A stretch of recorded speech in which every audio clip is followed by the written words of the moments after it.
బెంగాల్లో సువేందు అధికారి ప్రభుత్వం తాజాగా అసెంబ్లీ వేదికగా 2 కీలకమైనటువంటి చట్టాలు తీసుకొచ్చింది. ఒకటొచ్చేటప్పటికి ఏదైతే ఘర్షణల పేరుతో అంటే ఏదో ఒక వంక పెట్టి ఘర్షణలు, ఆ ఘర్షణల కారణంగా ప్రజల ఆస్తులు, ప్రభుత్వ ఆస్తులైనా, ప్రైవేట్ ఆస్తులైనా సరే ధ్వంసం చేస్తే దానికి ఆ ఉద్యమంలో అరెస్ట్ అయిన ప్రతి ఒక్కళ్ళు బాధ్యులే.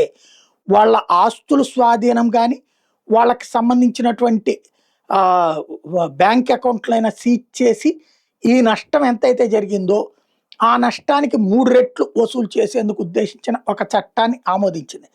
అదే సందర్భంలో పీడీ యాక్ట్ అనేటటువంటిది 12 నెలల పాటు వీళ్ళ మీద పెడతారు.